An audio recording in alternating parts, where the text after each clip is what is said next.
Hello, Malaysia, and followers from around the world. Welcome to our Deepavali special edition. We have with us the CEO of Maxvue Vision Sidraran Berhad, Mr. Selvam Kanniah, who will tell us how his company in Negeri Sembilan has become the leading contact lens manufacturer in Malaysia, with distribution to over 68 countries and counting. Mr. Selvam has certainly provided light and vision, an appropriate title for our Deepavali talk today. So, Mr. Selvam, thank you for coming on board. Happy Deepavali. Please share with us.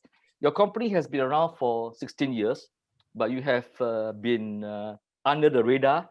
You have been adopting a low-profile approach. Now, please share with us to our followers as to how you and your wife, VG Ramasamy, have entered into this business and how it got started. Over to you, sir.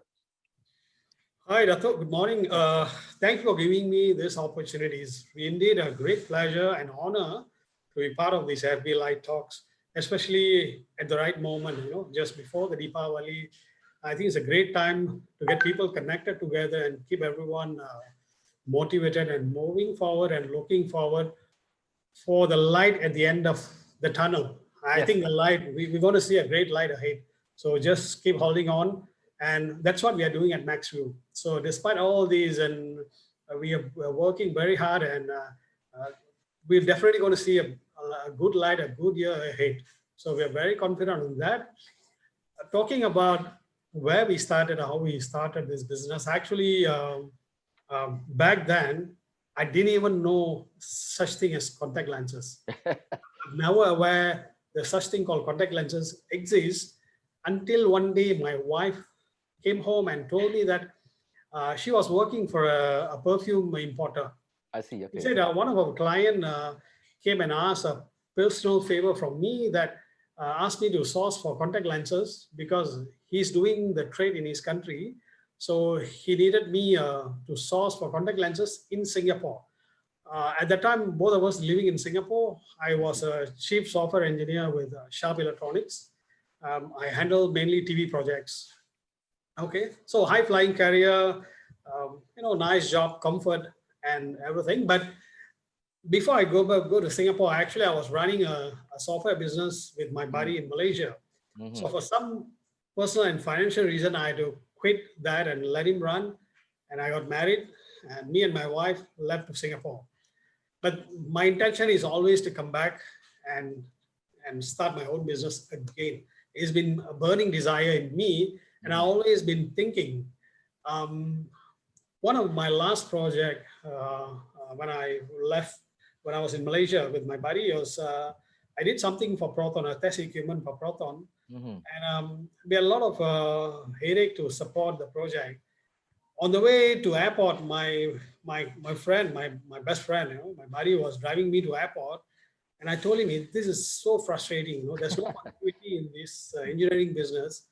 If I ever come back to Malaysia to start another business, it'll be a consumer product. I don't know what made me to tell him that, but actually something actually told me inside that, if I ever to come back to Malaysia to start another business, it's going to be a consumer product. That's what I told him, and I back. And then I got a job at Sharp, and it's a very good comfort, a nice job. I love engineering and so on. But until this day, when she came and told me that, this guy was looking for contact lenses, and then, I got a light. It clicks, I thought, when we started doing some research, we found that contact lenses fits all our criteria that we have been talking for a year or 2 years that we wanted to start a business. We actually explored many areas. We even looked at soaps, flavored, fragrant fruit flavored soaps, so many things we researched and didn't work out. But that contact lenses, actually, when we started doing some research, it fit into all the criteria that we have set. And coincidentally, my wife was pregnant with our first baby. And I don't want her to, because it's 5 years after our marriage, and I thought it's better for her to stay home and look after her. Okay, so 5-month pregnancy. So she was at home, I have nothing to do. And she said, it's so boring, sitting at home for the whole day. I need to do something. Then what I did, okay, fine. Let me go and register a company in Malaysia. So I went back to JB, registered a company. I paid 2,000 ringgit to open a bank account. I told her, this is your company, do whatever you like. Mm-hmm. And somehow she recalled back the person who came for contact lenses. She started doing some market research and all that. She managed to find a Japanese buyer interested to buy branded goods, the branded contact lenses from the big companies. In Japan, that is the beginning of online. The e-commerce for contact lenses is the early time. However, contact lenses are actually a control item. They are normally only sold to opticians and optometrists. Online are not allowed back then because there's no clear regulation on this. So they can't get it locally in Japan. So they have to look for their supplies elsewhere. That's where we came in. So this Japanese man is very desperate to get supplies from Southeast Asia. And she managed to connect with them. And then she said, I have a buyer for these things and he's ready to pay. Can you help me? And then we went around and managed to find some people within Singapore able to supply this. And but the guy, we didn't expect, after we said, yes, we can do it, he said, I'm coming in to see you in 2 days time. We have nothing there, but he said, no, I'm coming to see you in 2 days time. Nothing to show. It was so spontaneous. And I'm still working. I was still working. So what I did, I took a few days leave and I told my buddies back in Malaysia, can I use the office? I have a guest coming from Japan. So me and my wife, we took my brother's car, we drive back to KL, and my wife is 7 months pregnant. Long journey for her, it's a 4 hours drive. By the time I reach Sri Kembangan, where is my office, I thought my wife was sleeping, but then when I opened the car and when I checked, I realized she actually blacked out. Okay. She fainted because she couldn't take the drive. And then drive, yeah. Again is a drama, to get her wake up and to bring her up to the office. And then I brought the customer to the office. I didn't expect, actually, the guy came, being Japanese, they're very prepared with a blazer, with proposals and questionnaires, so complete, but I have nothing to tell him. But somehow when he asks question, I just whack numbers. I just answered. I had some experience running business earlier, but this is something new. I haven't done anything, but I gave a lot of answers. I'm trying to be as sincere as possible, but comes to business, I have nothing. So, but I told him that we have all this ready, but we can supply you. You don't have to worry. In the end, he took a supply contract. He said, no, we have a supply contract. You need to sign this. I have nothing to lose. I just sign and pass it to him. Okay. And he left. The next day, to our surprise, he sent us an order, the first order. We got the order. The following day, we got the money. Now we have the order, we got the money. I didn't expect that. Totally, here, nobody will do that, but he sent the money. Payment before even delivery. Yes, but that is our condition. We said, no, we need the money. Okay. Otherwise, this is common in this trade. People always take the payment, full payment up front. And then what we did, within a week, we got the goods ready. We nicely packed and shipped to him. The guy was damn happy. He told us, you are the fastest supplier we ever come across. People will take a month, but you ship the goods within a week. I'm very happy. The order keeps coming from this same Japanese company. So it was good, but then we realized this is a parallel export, very difficult to get supplies. We have people who are willing to buy, but supplies are very difficult. And I started traveling. I went to Hong Kong, I went to Indonesia, I went to Australia, Thailand. I travel everywhere to get supplies. And I realized time that I have to support my wife. So I resigned my high-flying job as chief engineer and full-time. And then we realized maybe it's a good time for us to relocate back to Malaysia. So January 2006, we moved back to Malaysia. And then that's where we started. So it was still parallel trade of big branded contact lenses. But that gave us an access to the network of contact lens buyers, e-commerce people in this industry. Within a year, we actually managed to get quite a bit of European customers, Canadian and US customers. Those are all big buyers, big e-commerce. I think today, if you look at a website called Postal Contacts, they were actually back then not that big, but today they are a giant in contact lens trade, online e-commerce trade. So these are the people we were actually supplying. So while doing this, we realized we cannot go on for long term because supply is very difficult and it's not in our control. It's somebody else's product. So we decided to start on our own. We did something, our own products. So what I did, the next move is I went to Milan.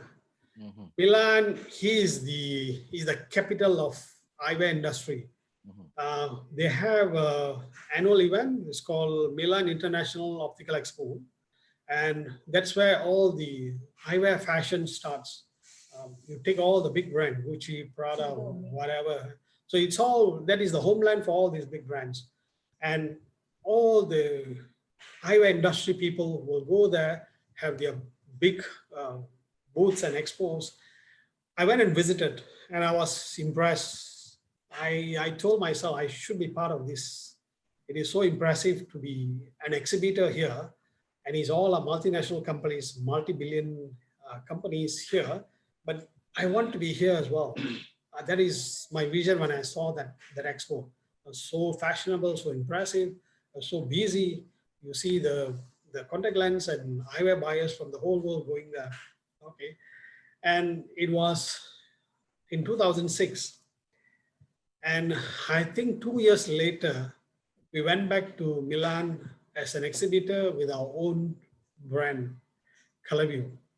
Okay, we already started back, I think somewhere in 2006 or 7, we already had the product. I tie up with a technology partner from Korea. I told them that here's my design.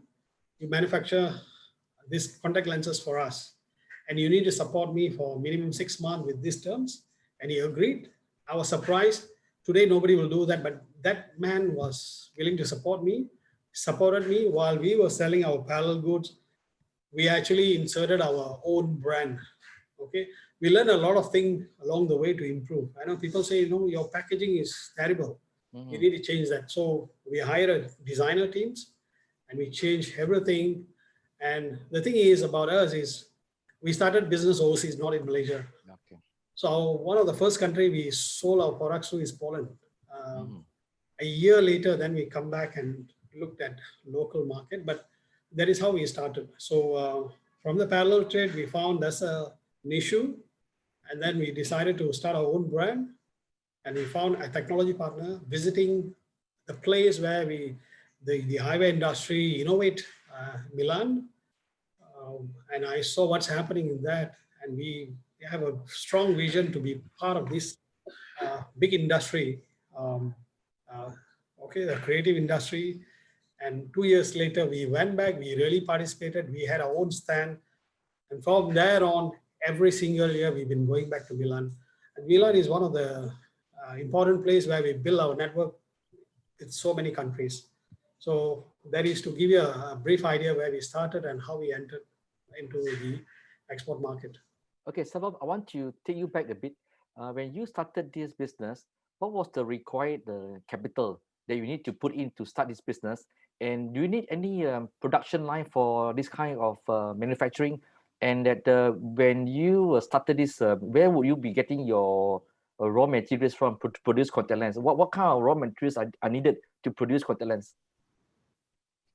Now, a contact lens plant is not a simple thing to set up. A lens, even though it looks simple, but it's a very high-tech product.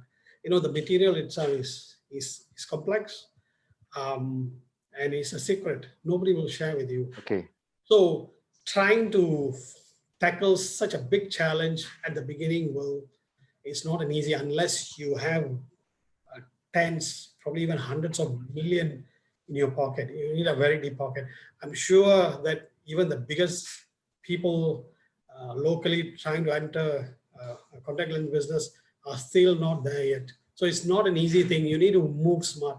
So what we did, we found a manufacturing partner. We entered in a technical agreement with them. We outsourced the manufacturing to this guy. What we control is the design.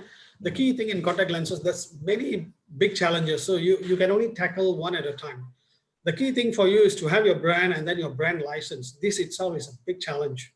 So we started a brand and then we started licensing, getting a license to export the brand to every country. Mind you that contact lenses are a medical device. So it's not, you can make it and sell to any place. The funny thing is that when we started, we didn't know all these. We didn't even know that a contact lens, a medical device, had require approval. The moment we started exporting, people start asking, where is your CE mark? I said, do we need that? Last time we sold the big brand products, from Johnson & Johnson or somebody else, you never ask, because they said all these products already have their certificates. The CE mark is there. We can go and check it online. But yours, new brand, you're not there in the list. That's when we realized, then we started getting the licenses. So what we did, we didn't take a huge step. We actually, the capital intensive part, which is actually the manufacturing, we outsource. We control the design. We focus on getting the license to export into different countries. So that was our main thing. I mean, to be frank with you, the minimum capital, the very bare minimum capital to start a plant to produce a colored contact lens will run easily into 20, 30 million ringgit. It's not a small thing to start with. I mean, especially if you are like a small SME going there. So the best for you to outsource the manufacturing, focus on building the product, building the market, building your license and portfolio. That itself is quite a bit. I think we had easily 100, 200,000 at the beginning, which we made from the parallel trade, everything put into building our products, our brand, the resources, the team, and so on. So that is how much we spent at the beginning. But at the very early, I told you that I used my personal cash, 2,000 ringgit, to open a bank account. That is all actually came out of my pocket, honestly. Everything else actually we made along the way. Then we reinvested into building the brand and so on. So that's how it started. We didn't actually mortgage our house or whatever to run the business. So, but then I realized actually unknowingly we took the right path. We took a careful move without overstretching, which will end up in disaster. So you don't try to swallow a huge whale and you get stuck there, you get choked. So take a step at a time. I'm a person very much believe into organic growth. I believe in organic growth. That's what we are today. Healthy organic growth, and is going well today. Okay. So talk about a lot of money being spent, even in exhibitions.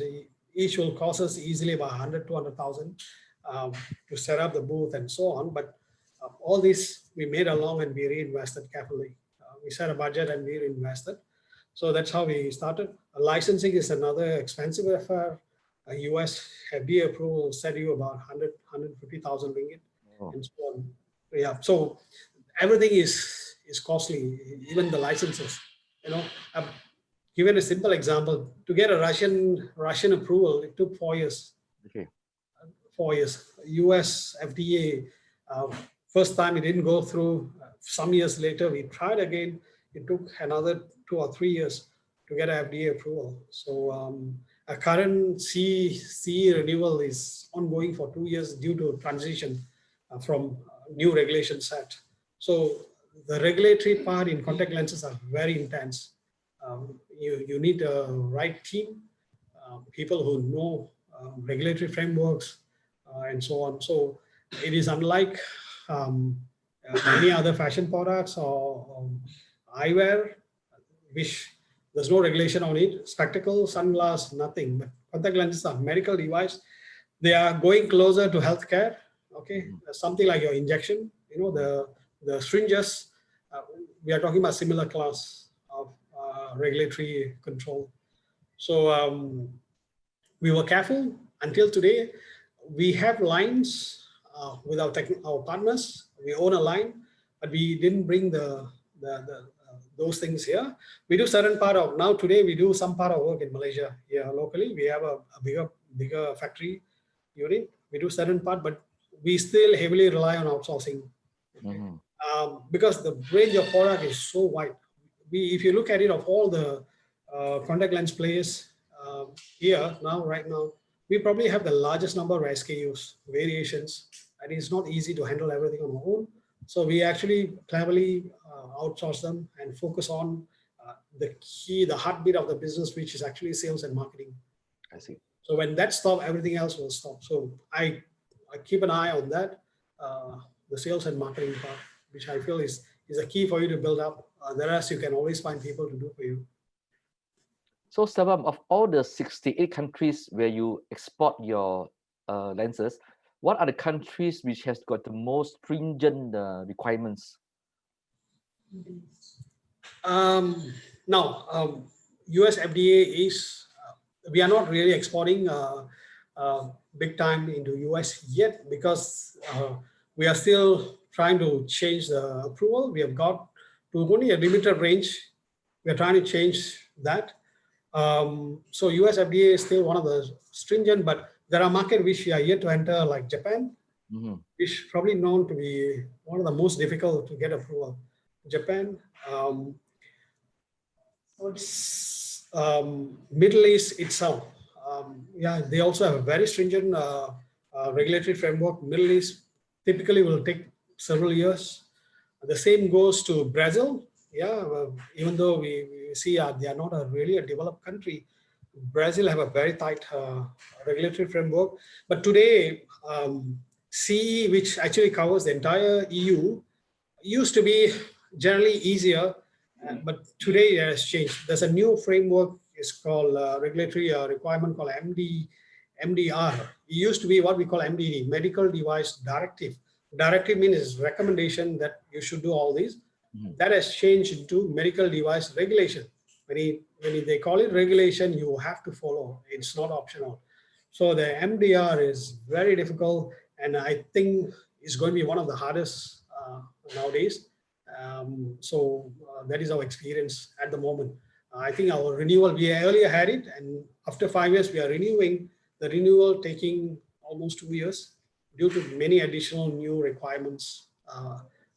They even ask you to prove that it's safe to transport to another country. People can still use when you go through all the conditions, the weather change and so on. So it is that strict. So, yeah. Selvam, where is your biggest market in terms of sales? Europe. Europe, okay. Europe. Germany is probably one of the single largest market. We have all the biggest customers in Europe. Then followed by UK and Spain. The good thing about Spain is in Spain, almost 100% of our export is our in-house brand, and 3 largest chain stores in Spain, all 3 of them, they actually sell our products, our brands. So if you walk into Spain, even in subway station, you may find a color view, which actually a Malaysian product, right? So that is something we are proud of. So in Spain, in fact, I bumped when I go for holiday and leaving the station, Madrid station, I saw our banner there.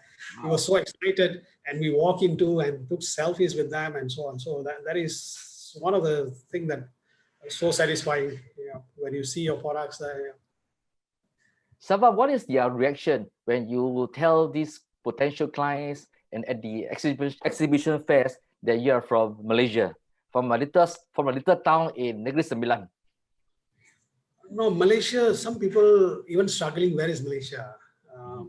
Of course, nowadays, many, in the last 15 years, I can see people starting to know, but earlier in some countries, when you say Malaysia, where's Malaysia, they struggle to figure. There are some people, some countries from certain countries, but generally the Middle East people know Malaysia very well. And they actually, when I say Malaysia, they're very excited. So that is a reaction from Middle East. they're very excited. Wow. So they get very close to you, being a Muslim country. Yeah. So that I feel is a good advantage for us, and we are trying to build now. In fact, one of our key focus in the last 2-3 years is actually Middle East market. We're building up and it's going very well. In fact, 2 weeks ago, we got a approval from Dubai from one of our clients' brand. Is an OEM project. So we managed to get the approval and it's going well. It's a good customer, right? We are waiting. There's at least 5 or 6 more approval pending in Middle East. So Middle East, there's always a very warm and friendly reaction from Middle East. Now, come to European, the Western customers. Of course, they always have a little suspicion or rather doubt on the quality. They say, no, we prefer European brand and so on. But then when we gave them a reference, these customers, good European customers, are actually retailing our product. One of the things we have done in Australia is that we managed to penetrate Luxottica, which actually is the largest eyewear company, eyewear business on the planet.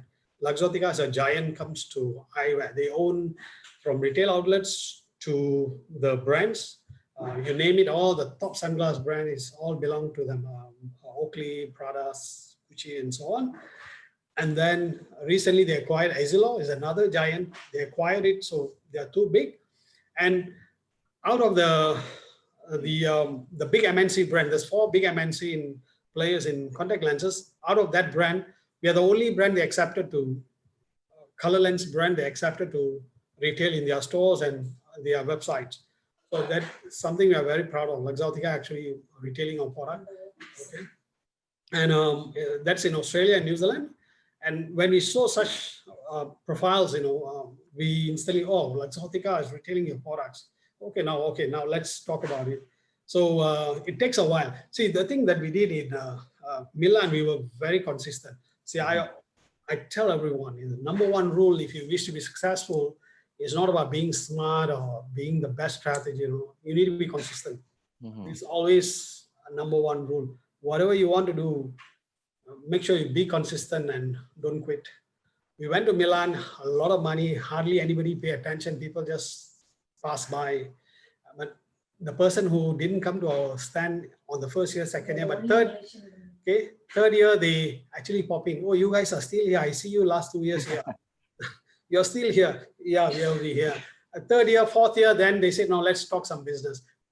We in fact, there were people visiting us for 5-6 years, finally managed to give us some business. Wow. And I'm proud to tell you that we are the only Malaysian company all those years, in the last 10-15 years in Milan, only Malaysian company in the Milan eyewear show. So that is another proud thing that I'm glad to share with you. So today, I think we are no stranger to this industry. Almost everybody in that circle knows us. I would like to share with you something that my friend from Korea is from a manufacturing, a contact lens manufacturer. We know each other, of course, even though sometimes we is competitors, but back there, at the end of the show, we go for coffee, dinner, and so on. So we know each other, right? He asked me this question. Okay, I said, well, we've been manufacturing contact lenses for the last 30 years, but nobody knows us. Nobody knows us because they don't have their own brand. They just do the OEM. They manufacture for others. But he said, almost everyone in this expo that I spoke to, they all know your brand, ColorView. How you managed to do that? I said, it's simple. We were consistently showing our brand.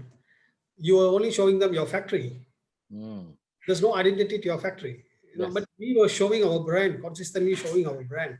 And it's registered in their brain. Over 10 years, when they pass by, I'm sure it's registered in their brain. So that is a simple thing. And on the other hand, we're also very serious about digital. Right from early, okay, another big formula that we managed to leverage and successful is Alibaba. I'm telling everybody, of course, Alibaba has transformed a lot over the years. That was how many years ago then, back then? We, right from beginning, when we started the business, we are already a member in Alibaba. We were gold member. So you're way ahead in e-commerce. Yeah. And honestly telling you, number of Malaysian company in Alibaba, you can count by these fingers. All the companies. So we were very early in Alibaba because we know it's reaching out. So we paid for the gold membership right at the beginning, thousands. Yes, we paid. And recently, I think it gradually increased to about 13,000 every year. And we paid this every year. Only this year we stopped. We decided to move on to Google and so on because we have a Google expert now. So we are trying to explore with Google. But Alibaba on the early days really helped reach out to every corner of the world. So that was very powerful. And I think every company should, if you're intending to export, you should look into Alibaba.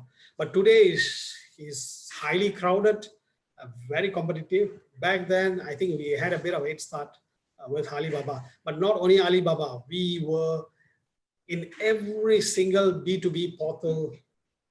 Back then, I had a dedicated staff. You do nothing but listing in every single B2B platforms, exporters.com, this and that, every single thing. I personally handle Google Ads myself. I formulate the ads. I personally handle, then I train the staff, I hand it over to them.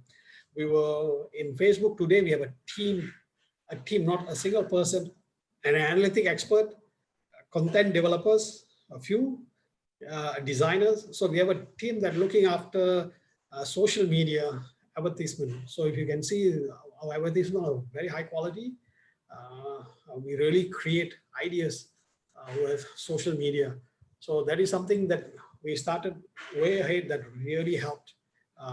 We leverage the customer's creativity. For example, if you look at it, if you can go and Google crazy lens, you will find most of the content that you see on images or whatever is actually all from us. Crazy lens. Crazy lens, a lens that worn, we call it the costume lenses. The lens worn for like Halloweens, for what is that? A zombie costumes, cosplays. Cosplays is a growing culture today, and those in those segment, we call it the cosplay lenses segment. We are the #1 brand in the world. No. You can Google and find out that. You can go and Google, you'll find out because we innovated a lot of ideas, new ideas. In fact, we work with a star when they came out with a new character, Shiori. They call it Shiori for Super Comic Show. We custom develop a new lens with a very unique photon design, something new that we never done before in photones. We developed for this Expo with the star. So that is our capability comes to that space. We really custom develop new ideas and we stay ahead on working with cosplayers. We work with movie people. We even develop custom lenses for movies, new motifs, ideas. If you look at all the the horror movies in Malaysia, almost every single movies, actually they use our lenses. Okay. Yeah. So that is our niche. Because the big companies, they don't go into this area because it's very niche. Yeah. We see that as an opportunity. It's a niche area, but there is a gap. There's an opportunity. And today we are actually the world leader in this particular segment. Okay. So people looking at collaboration with us. We have models as far as from Brazil regularly collaborate. We send the lenses, new designs. They do all the cosplay things, all kind of costumes. They custom develop this costume. They put on a lens. They do photo shoots and share with us. So we actually leverage with customers on this space. So that actually is another unique thing. Actually, we interact with the customers. So a lot of customers actually very closely connected with us through their work of art. So Selvam, when I see Pontianak, when I see zombie in the movies, I can figure out that the contact lens must be from you. Definitely. There's not much competition on that because we are way ahead when that comes to that. Because we develop things, we collaborate, we inspire people, we sponsor events, not just participate. So we stay ahead on this space. Yeah. So that during the Halloween time, it'll be the very busy month for you. Oh yes, every year, usually it starts as early as June, July. Our production will be OT every single day. We work Saturday, Sundays. So that quarter, July to October, right sharp on 31st October, everything is then goes quiet. So November, then we slow down, we get a bit of breather in November. So until almost the last week of October, we are terribly busy. In fact, it's happening now. We've been working non-stop, Saturdays, Sundays, okay, even public holidays. We paid our team, our production team, triple to work. Wow. We can't stop because these are very time sensitive. Because when they pass the Halloween day, they can't sell. Yes. So it's a time, that opportunity that we leverage every single year. So that's very important months for us, between July to October, the 3 months here. We're very busy. Selvam, tell me more about your facility in Seremban. We have about 1 acre factory building here. We on the front, of course, the office and administrative teams and so on. Of course, we even have photo studios and all that, because we develop things. We have a design team there. Okay, at the back we have a manufacturing unit at the back. As I said, most of the manufacturing work outsourced. We do certain part of work here. Okay, on the secondary process are done at Seremban.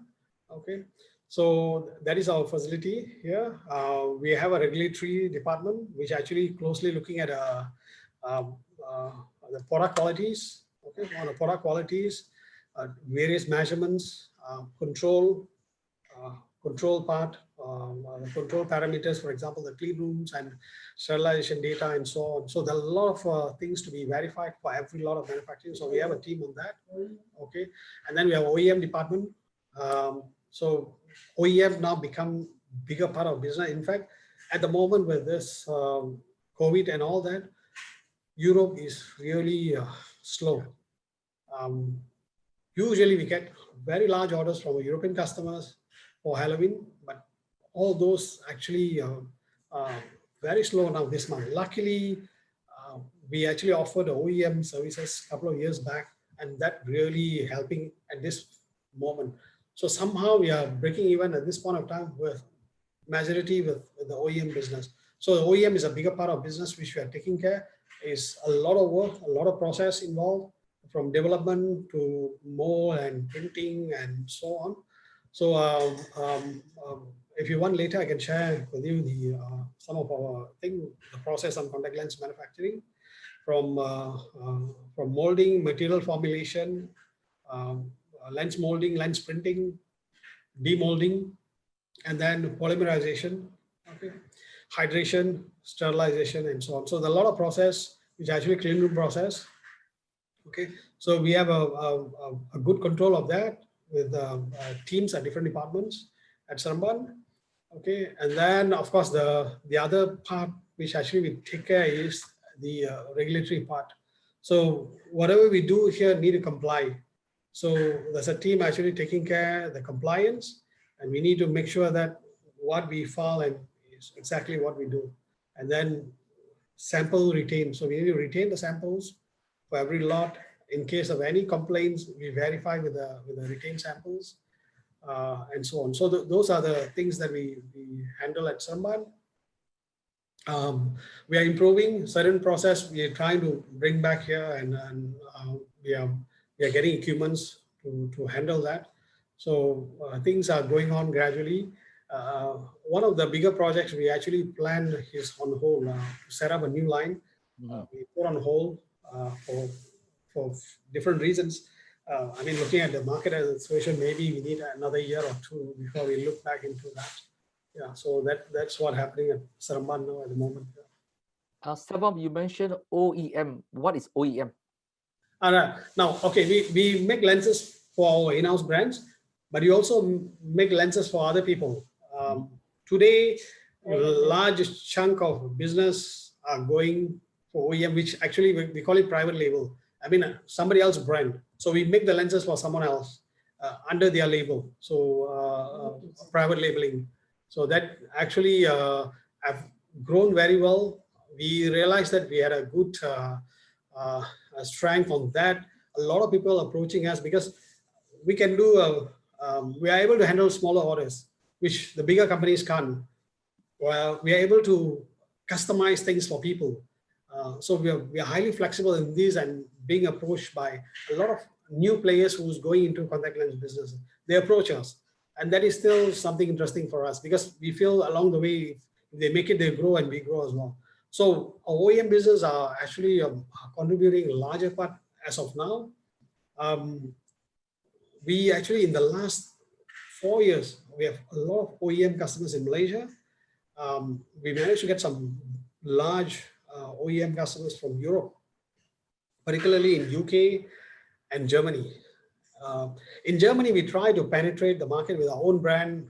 We couldn't. We can't find a good partner, a distributor, to really market and distribute our product well in Germany. But we had four big competitors back then, very strong local players.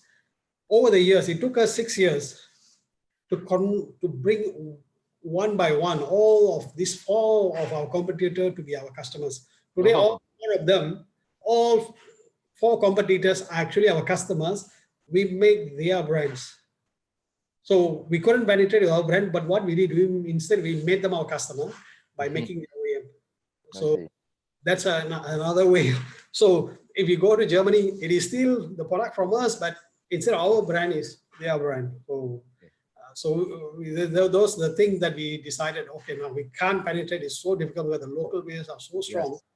Right now, let's go the back door, bring them, make them our customers, even those OEM. Yeah. So those are the things that happened in Germany. But the whole thing took us 6 years actually to bring one by one. Yeah. Selvam, that why do you specialize in colored lens, and what would be the difference between the competing in the color lens market and the normal lens that people wear? Right. Okay. Now, the general statistics, the color lenses versus the clear lenses is 10 and 90. I mean, the clear lenses, the prescription lenses is the 90% of the contact lens business. Obviously, color lenses are more for beauty. People buy color lenses is purely, the reason is mainly for beauty. If they just want correction, they can pick up clear lenses, which are way cheaper. Now, see, we are looking at entry point into the market.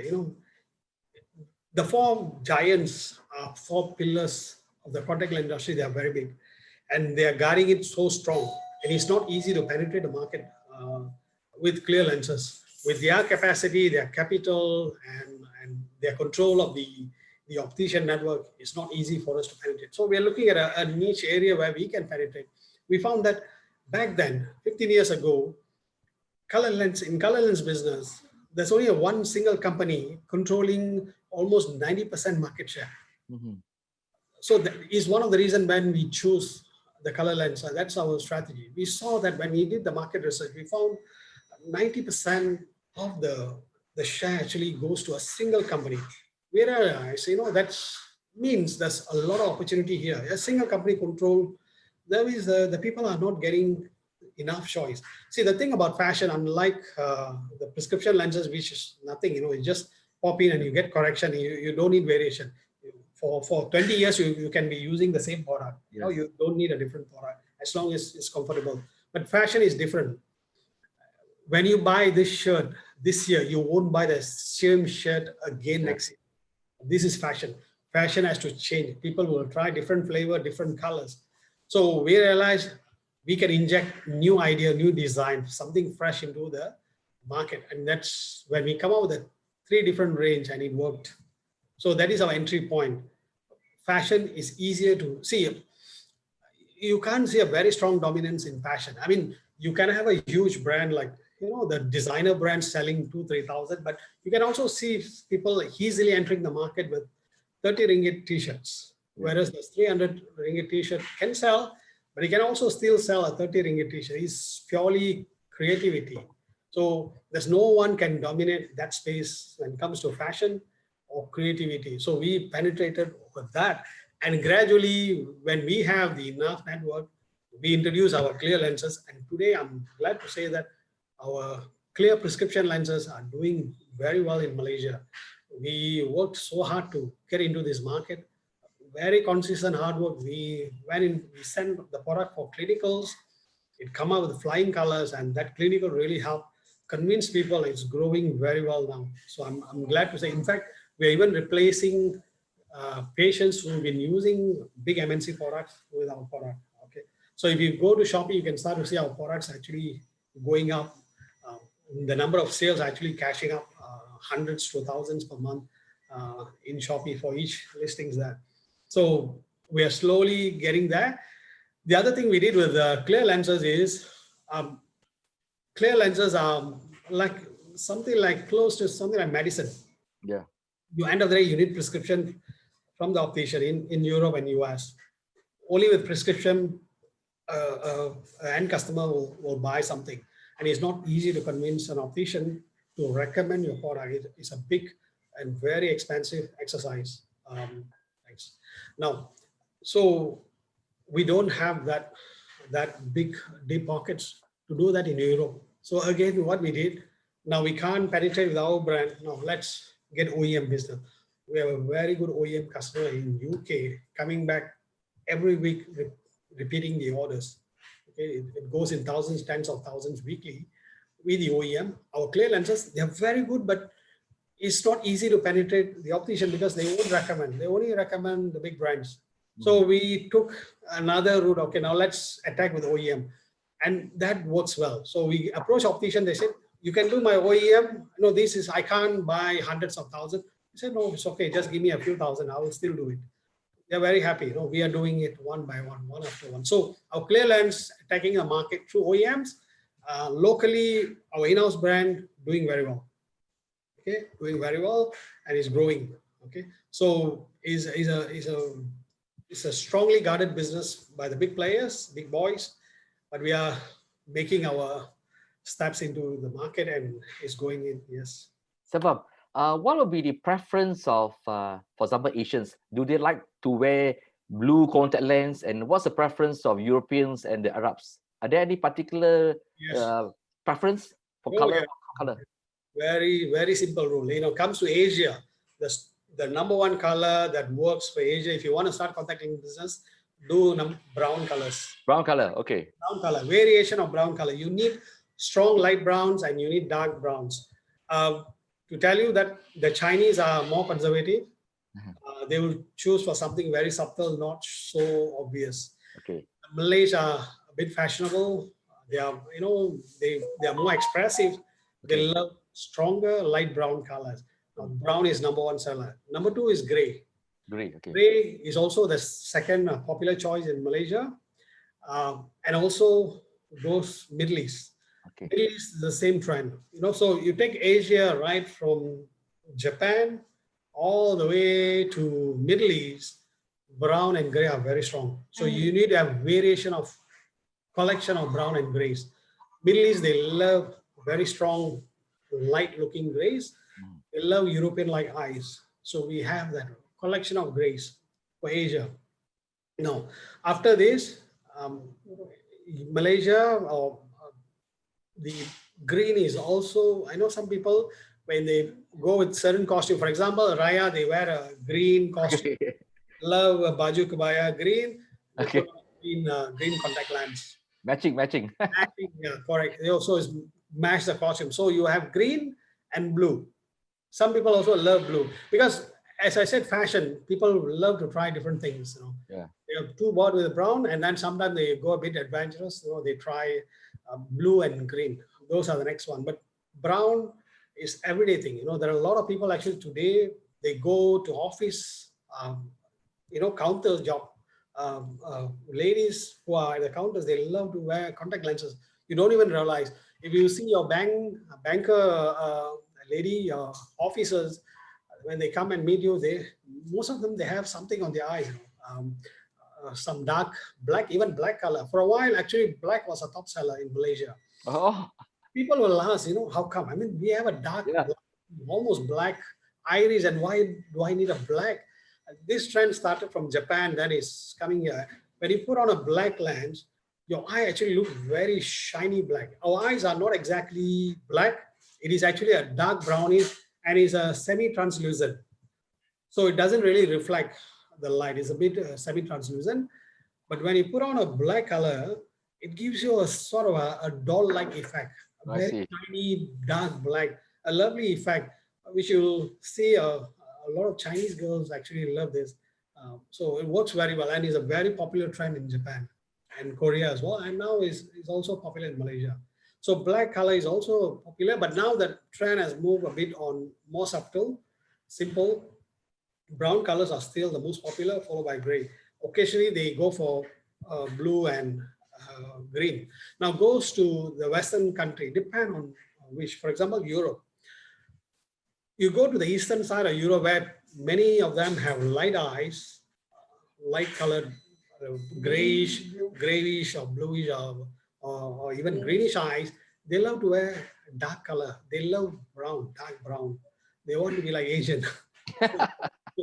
So now Asian love to have a light eye. Okay, which actually today the most popular trend. A lot of Asian girls love to have a light European-like eyes, but the European they love to have a dark Asian-like eyes occasionally, or weekends for party and so on. So people are always trying different color, and eye being your focal point, is they it does some magic when you have some color on it. Really attract attention. So that is the beauty of contact lenses, colored contact lenses. So Selvam, so the way to make a woman happy is to look into her eyes and say and tell them what color lens they are using for today. Definitely. You just tell them, wow, your eye looks so beautiful. Is it natural color? You just it's contact lenses, but you can ask them, is it your natural eye color? And then she'll tell, no, I'm wearing contact lenses. So yeah, is again your entry point for your conversation. And then the next thing I'll tell them is that it's for Maxvue Vision for sure. Yeah, please. Okay, Selvam, one final question. Now, who regulates the industry? For example, that if you go to the Pasar Malam, whether in Malaysia or Thailand, you see these color lenses available on some stores, and you know that it gives you this concern that should people be buying from these Pasar Malam stores? Who regulates and make sure that they are safe? Right, it's an important area and big area, which actually I personally handle. Is under me, the department, our regulatory department. Now, this also important awareness and education for the public of Malaysia. Now, contact lenses are medical device. Why it's medical device? Because it goes inside your body. Yeah. Now you look at it, the eye is your inner organ because your skin is open and it's inside. Yeah. Remember that contact lenses goes inside your body, not outside. That's why it's called medical device. Now, you can damage your eyes with the bad contact lenses. Okay, so for me, regulation and safety is an everyday thing. Is a vitamin pill that we take every single day without fail. We do a lot of things to ensure the safety. That's why I said the regulatory framework certification is so difficult, it's so tiring, and it's so expensive. You need careful attention every single day. So now comes to Malaysia, the body that regulates sale and import of contact lens is called MDA, or Medical Device Authority. It's a department under KKM, Kementerian Kesihatan, or our Health Ministry of Health. Malaysia is, I'm repeat again, it's called Medical Device Authority, or in short, you call it MDA. They are responsible. They have a few departments, the licensing department which we deal with. They also have the enforcement division. Unfortunately, our enforcement division, they were here 2 days ago at my office. We shared a lot of things, the industry development and so on. Now, the enforcement division are actually really short-handed. They don't have enough manpower to really go and monitor. Yeah. But of late, they are really coming after all these people. Now, they are going after all the unlicensed product. Sales in Pasar Malam, definitely illegal. Yeah. So, and I would like to warn the public Malaysian, you only have one pair of eye. Do not risk that with something unknown or cheap lenses. Just spend 20 ringgit more, get it from an optician or an authorized or an optician online store. Nowadays online, you can't avoid online, but there are a lot of opticians now selling it online. You can go and do an eye test. The very first time you must visit an optician. Any contact lens users, if you're intending to use contact lenses, if you're not familiar, you must visit. It's a must, not optional. You must visit an optician, pay 30 ringgit, buy a pair of contact lens. Today, the contact lenses are way cheaper than what it was. It used to be a few hundred ringgit, and today you can get a pair of contact lenses even from an optician for as low as 25 ringgit, 30 ringgit, the color lenses. So it's that cheap, and it's not worth risking, I mean, saving the 10, 20 ringgit, risking you pick up something unknown. I will go into detail of what are the risks comes to lenses in Pasar Malam. Now, you must visit optician, get your eye tested, let them feed and teach you how to feed and take care of the contact lens. Care and wear is a major area where a lot of people get eye infection or injuries. So you need to make sure that you know how to care and wear your lens properly. Learn it from an optician. Okay, they are professional, they are trained for that. Once you're familiar with it, you know how to feed, how to care and wear, you're familiar a year later, then you can pick up the same product online and so on. That's not a problem. That's how it is in US. The very first time you need prescription or you go to optician, you get a eye tested and fitted. Then later with that, you can buy from anywhere. Now, comes to Pasar Malam. The thing is, the product at Pasar Malam, we don't know the source. Yes. Contact lenses subject to so many quality control from the material to the process. And the last step is sterilization. The sterilization of contact lenses are so crucial that the idea is to kill every single bacteria inside in water, because we use water. You know, as long as the water comes in, you will have bacteria. These are no doubt is a clean room, but there's a human contact. People wearing everything, people breathe out, you know, a virus or bacteria can still go in. So the last step we do at the end of the manufacturing process, the very last thing we do is sterilization. We actually inject steam at 121 degrees for nearly 30 minutes to kill everything. This is a proven method that will actually kill almost 99.99% of bacteria. These are very expensive process, and clean room is a very expensive thing to maintain. But a lot of the Pasar Malam lens is actually coming from underground. Okay. They are manufactured from in basement, in stores in basement, bench top machines and so on. All a hand job. We don't know what sort of cleanliness. There's no clean room. It's very risky. There's no sterilization. Okay. So you're unlucky. You pick up one. There's bacteria inside it. It's going to infect your eyes, and people have gone blind. Let me tell you honestly. I'm not too scared. Yeah, that's true. People have gone blind using the wrong lens. Now, on our part, we document every single process. We document the sterilization. We take responsibility. Now, I share with you the recent experience with the customer complaint that we received and how we reacted to it. 2 weeks ago, one of our customers actually bought a lens online, our lenses, which are approved by KKM. We have MDA license and so on. She bought it and she won the lens, and she was not happy. She said, you know, it irritated my eye. I'm not happy, you know. What she did, she went into our Google review and she blasted us. Your product is lousy, it's terrible product, you know. My whole company actually had a knee-jerk reaction. You know, what is this? You know, we never had this. You know, suddenly a girl actually went and complained it. So I mobilized my optometrists. Everybody, I said, go and find out what happened to this girl. So we took the girl to ophthalmologist. We did an eye test with the doctor and everything. And in the end, we found out actually she's allergic to the solution. I see. This happens to probably a few in 1,000. Yeah. So she's allergic to some of the chemical components in the solution. And then we actually changed the product and we recommended a different solution. So we are very careful. Even a single complaint, we can't let it go. You know? We need to solve it. Okay. I mean, the lenses we make we call it like fitting. You know, is a median fitting. It suits probably 80-85% of people, not 100%. Certain people with your eyeball is very steep, you need different fitting. Just like our shirt, you know, you call it free size, it's probably fitted 80% of the people. I mean, you have 20% who can't fit. Sometimes they also complain, hey, it doesn't, I feel, you know, it's something biting my eyes and so on. We send optometrists and we take them to eye tests and all that. And in the end, then we tell them, no, you need a different fitting. That's why I'm saying, the very first time you must go to an optician, a good optician or an optometrist, do a proper eye test, find your fitting, let them fit the lenses for you. That is very important. Okay, Selvam, one quick one. The final question, final one. what is your advice to people who want to be an entrepreneur like you, and that how do they go in, and what kind of obstacles and perseverance that they should face, and that it is not a shortcut? Please share with us. Quick one. Yeah, quick one. Okay, now I take the rule of nature. Rule of nature. When you plant a tree, kapas sawit, whatever, palm oil, whatever, it takes 3 to 4 years to give you a result. Take that learning. You won't. Don't rush into result.